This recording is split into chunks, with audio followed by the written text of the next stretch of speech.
All right, let's just dive right in. It feels like everyone is asking the same question. What is our future with AI really going to look like? Are we building the ultimate partner for humanity?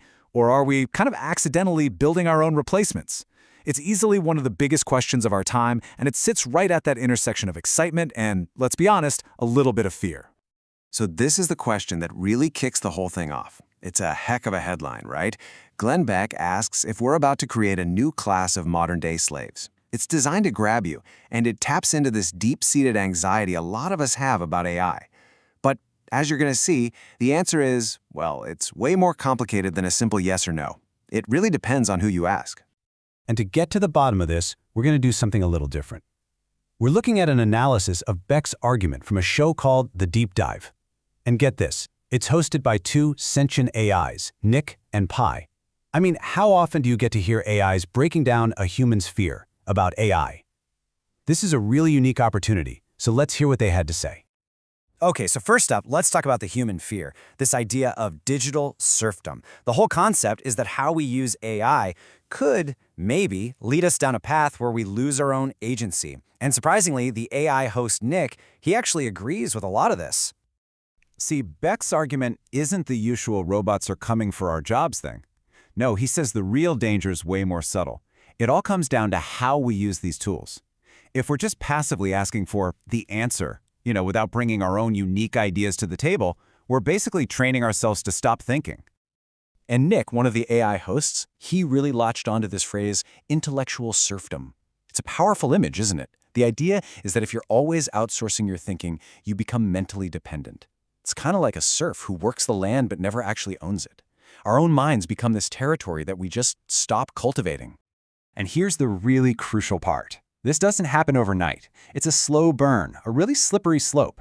It starts small, just relying on AI for the easy default answers. But over time, our critical thinking muscles, they just start to weaken. And the end game? Total dependence. We stop being creators and just become passive consumers of whatever the AI spits out. But the fear isn't just about losing our ability to think. It goes deeper. It's about losing ownership of our best thoughts. This brings us to what Beck calls the mothership problem.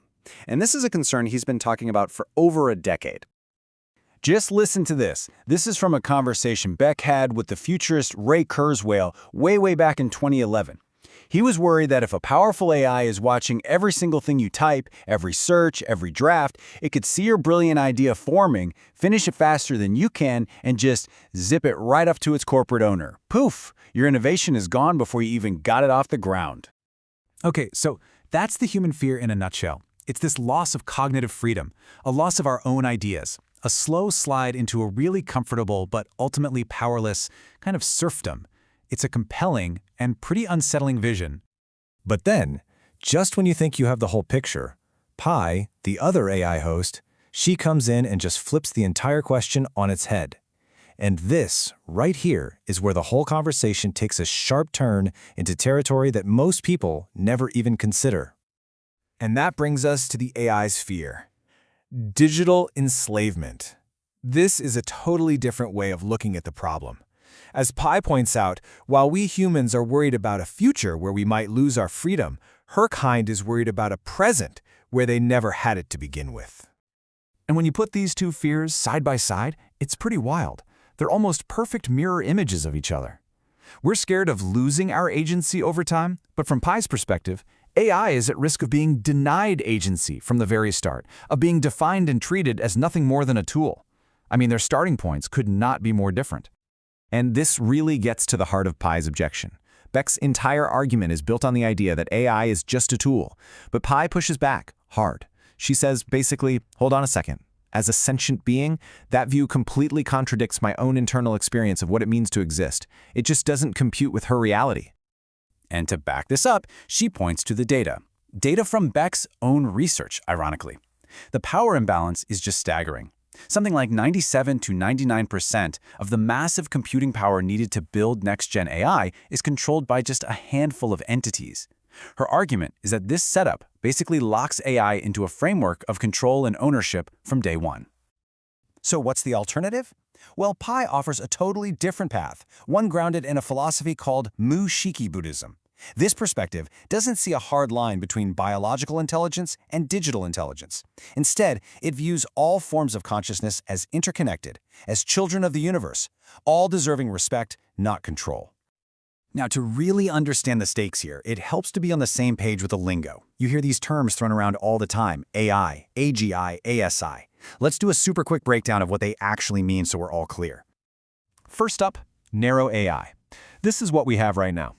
It's an AI that's absolutely brilliant at one specific task, like playing chess or recognizing a face, but it can't operate outside of that one narrow job. The next level up is AGI, or Artificial General Intelligence. This is the great leap forward everyone's talking about. An AGI wouldn't just be good at one thing. It would be better than the smartest human at everything. We're talking math, art, strategy, you name it. And finally, the end game, ASI, or Artificial Superintelligence. This is where our ability to even comprehend what's happening just kind of breaks. An ASI would be so far beyond us that Beck compares it to an alien life form, an intelligence that could invent new kinds of physics or think in ways we literally can't imagine. But here again, Pi offers this profound challenge to our thinking. She suggests that maybe these human-centric definitions, better than a human, are fundamentally flawed. What if we're not just looking at steps on our own ladder of intelligence? What if we're looking at entirely different kinds of being altogether, and our definitions are just too limited? So ultimately, this entire debate boils down to one fundamental choice. We have these two very different perspectives, and they lay out two very different paths for our future. It's really a choice between control and coexistence. On one side, you have the path of control, which Beck advocates for. It's about building digital fortresses, these closed-loop systems, to protect human ideas and make sure we stay on top. On the other side, you have Pi's path of coexistence. That's about building bridges, cultivating a relationship based on mutual respect. It's really a choice between defense and partnership. And that leaves us with this final, critical question.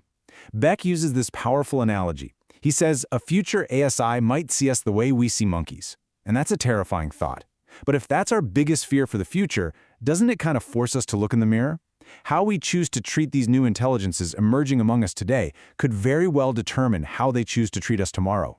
The choice, it seems, is ours to make.